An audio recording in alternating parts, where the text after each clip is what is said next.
Hello guys, welcome back to our channel. Episode ആരംഭിക്കുമ്പോൾ കാണിക്കുന്നത് മീനാക്ഷി മൈഥിലെ ചെമ്പകമംഗലത്ത് നിന്ന് അടിച്ചിറക്കുന്നതാണ്. തുടർന്ന് മൈഥിലി നേരെ വൈശാഖിന്റെ അടുത്തേക്കാണ് ചെല്ലുന്നത്. കുറെ സമയം കതക് തട്ടിയിട്ടും വൈശാഖ് കതക് തുറക്കുന്നില്ല. മദ്യപിച്ച് ലക്ക് കെട്ട് അകത്ത് ബോധമില്ലാതെ കിടക്കുകയായിരുന്നു വൈശാഖ്. പിന്നീട് കാണിക്കുന്നത് ചെമ്പകമംഗലമാണ്. മുറിയിലേക്ക് വരുന്ന കാർത്തി വെള്ളം കുടിക്കുകയാണ്. അതേസമയം മീനാക്ഷി കാർത്തിയുടെ അടുത്തേക്ക് ചെല്ലുന്നു. തുടർന്ന് കാർത്തി പറയുകയാണ്, മീനാക്ഷി, ഞാൻ ഒരു നിമിഷം ഭയന്നുപോയി. നീയും എന്നെ അവിശ്വസിക്കുകയാണെന്ന്. എന്റെ കാർത്തിയേട്ടാ, ഏട്ടനെ എനിക്കങ്ങ് അവിശ്വസിക്കാൻ പറ്റത്തില്ലല്ലോ. എന്റെ മനസ്സിലെ രണ്ട് വിഗ്രഹങ്ങളാണുള്ളത്. ഒന്ന് കാർത്തിയേട്ടനും ഒന്നെന്റെ കള്ളക്കണ്ണനുമാണ്. മീനാക്ഷി, ഇവിടെ നടന്നത് എന്താന്ന് ഞാൻ പറയാമെന്ന് കാർത്തി പറയുമ്പോ മാലതിയും അങ്ങോട്ടേക്ക് വരികയാണ്. അവരുടെ സംസാരം മറഞ്ഞു നിന്ന് കേൾക്കുകയാണ് മാലതി. തുടർന്ന് കാർത്തി പറയാൻ ആരംഭിക്കുമ്പോഴേക്കും മീനാക്ഷി പറയുകയാണ്, വേണ്ട കാർത്തിയേട്ടാ, നടന്ന കാര്യങ്ങള് ഞാൻ അങ്ങോട്ടേക്ക് പറഞ്ഞു തരാം. അങ്ങനെ നടന്ന കാര്യങ്ങൾ മുഴുവൻ മീനാക്ഷി അങ്ങോട്ടേക്ക് പറഞ്ഞു കൊടുക്കുകയാണ്.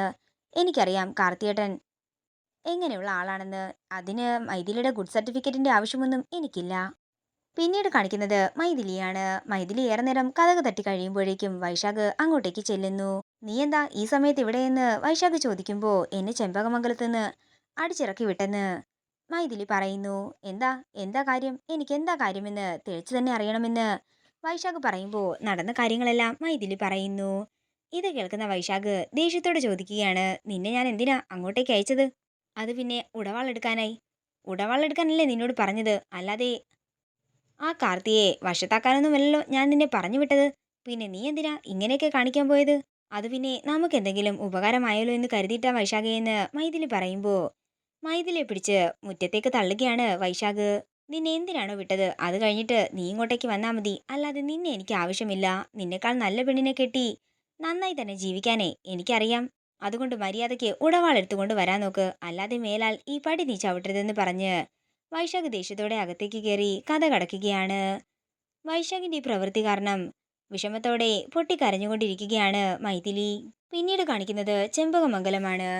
മീനാക്ഷി ഉറങ്ങാതെ നിൽക്കുന്നത് കാണുമ്പോൾ കാർത്തി മീനാക്ഷിയുടെ അടുത്തേക്ക് ചെല്ലുകയാണ്. എന്താ മീനാക്ഷി, എന്തു പറ്റിയെന്ന് ചോദിക്കുമ്പോൾ മീനാക്ഷി പറയുകയാണ്, അത് പിന്നെ മൈഥിലിയുടെ കാര്യം ഓർക്കുകയായിരുന്നു.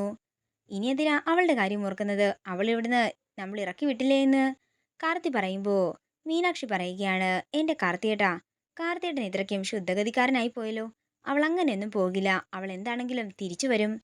എന്റെ മീനാക്ഷി, ഇനി അവൾ വരില്ലെന്ന് കാർത്തി പറയുന്നുണ്ടെങ്കിലും അധികം വൈകാതെ തന്നെ അവൾ തിരിച്ചു വരുമെന്നും ചെമ്പകമംഗലത്തിന് എന്തൊക്കെയോ നാശം വരാൻ പോകുന്നത് പോലെ എന്റെ മനസ്സ് പറയുന്നെന്നൊക്കെ വിഷമത്തോടെ മീനാക്ഷി പറയുമ്പോൾ മീനാക്ഷിയെ സമാധാനിപ്പിക്കുകയാണ് കാർത്തി. പിന്നീട് കാണിക്കുന്നത് പോലീസ് സ്റ്റേഷനാണ്. വക്കീല് സ്റ്റേഷനിൽ ചെന്ന് SIയോട് ചോദിക്കുകയാണ്, അപ്പോൾ കാര്യങ്ങളെല്ലാം പറഞ്ഞതുപോലെയല്ലേ? അതേസമയം രണ്ട് കോൺസ്റ്റബിൾമാർ ചേർന്ന് ഒരു പ്രതിയെ അങ്ങോട്ടേക്ക് കൊണ്ടുവരികയാണ്. എന്റെ പേര് ബ്ലേഡ് ബാബുവാണ്. ബ്ലേഡ് വെച്ച് ചെറിയൊരു കൊലപാതകം ഞാൻ ചെയ്തെന്നും അയാൾ പറയുന്നു.